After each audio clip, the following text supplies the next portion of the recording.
अतः कीलकम्। ओम अस्य श्री कीलक मंत्रस्य शिव ऋषि अनुष्टुप छंदः श्री महासरस्वती देवता श्री जगदम्बा प्रीत्यर्थम सप्तशती पठगत्वेन जपे विनियोगः। ओम नमश्चंडिकाय मार्कंडे उवाच। ओम विशुद्ध ज्ञान देहाय त्रिवेदी दिव्य चक्षुषे श्रेय प्राप्ति निमित्ताय नमः सोमार्थ धारिणे सर्वमेधा तिजानीय मंत्रणां भिकीलिकं सोऽपि क्षेम वापनोति सतंतं जाप्यत तत्परः। सिद्ध उच्चाटन आदि वस्तुनि सकल्यानापि एतेन स्तुवतं देवी स्तोत्र मात्रेण सिद्ध्यति। चंडिका देवी को नमस्कार है। मार्कंडी जी कहते हैं, विशुद्ध ज्ञान ही जिनका शरीर है, तीनों वेद ही जिनके तीन दिव्य नेत्र हैं, जो कल्याण प्राप्ति के हेतु हैं तथा अपने मस्तक पर अर्धचंद्र का मुकुट धारण करते हैं, उन भगवान शिव को नमस्कार है। मंत्रों का जो अभिकीलक है, अर्थात मंत्रों की सिद्धि में विघ्न उपस्थित करने वाले शाप रूपी कील का जो निवारण करने वाले हैं, उस सप्तशती स्तोत्र संपूर्ण रूप से जानना चाहिए। यद्यपि सप्तशती के अतिरिक्त अन्य मंत्रों में जप में भी वो निरंतर लगा रहता है, वह भी कल्याण का भागी होता है। उसके भी उच्चाटन आदि कर्म सिद्ध होते हैं तथा उसे भी समस्त दुर्लभ वस्तुओं की प्राप्ति हो जाती है। तथापि जो अन्य मंत्र का जाप न करके केवल सप्तशती नामक स्तोत्र ही देवी की स्तुति करते हैं, उन्हें स्तुति मात्र से ही सच्चिदानंद स्वरूपिणी देवी सिद्ध हो जाती हैं। न मंत्रो न औषधम तत्र न किंचित अपि विद्यते बिना जपेन सिद्ध्यते सर्वमुच्चाटनादिकं समग्र्याणामि सिद्ध्यन्त लोकसंगमिमाम हरः कृत्वा निमन्त्रयामस् सर्वमेवमिदं शुभम्। स्तोत्रं वै चण्डिकायस्तु तक्ष गुप्तं चकार सा सम अपतृण च पुण्यशतां यथा वन्य यंत्रणां सोऽपि क्षेम वापनोति सर्वमेवं न संशय। कृष्णायां व अष्टयाभ्यां व समाहिता। उन्हें अपने कार्य की सिद्धि के लिए मंत्र, औषधि तथा अन्य किसी साधना के उपयोग की आवश्यकता नहीं रहती। बिना जप के ही उनके उच्चाटन आदि समस्त अभिचारिक कर्म सिद्ध हो जाते हैं। इतना ही नहीं, इनकी संपूर्ण अभिष्ट वस्तुएं भी सिद्ध होती हैं। लोगों के मन में यह शंका थी कि जब केवल सप्तशती की उपासना से अथवा सप्तशती को छोड़कर अन्य मंत्रों की उपासना भी समान रूप से सर्व कार्य सिद्ध होते हैं, तब इसमें श्रेष्ठ कौन सा साधन है। लोगों की शंका को सामने रखकर भगवान शंकर अपने पास आए हुए जिज्ञासुओं को समझाया कि यह सप्तशती नामक संपूर्ण स्तोत्र ही सर्वश्रेष्ठ एवं कल्याणमय है।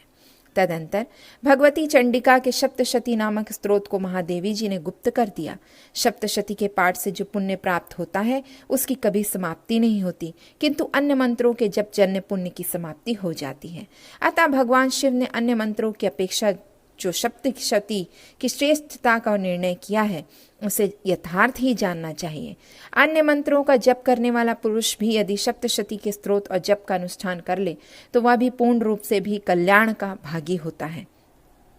इसमें तनिक भी संदेह नहीं है। जो साधक कृष्ण पक्ष की चतुर्दशी अथवा अष्टमी को एकाग्रता होकर भगवती की सेवाओं में अपना सर्वस्व समर्पित कर देता है और फिर उसे प्रसाद रूपी समझकर ग्रहण करता है, उसी पर भगवान प्रसन्न होती है।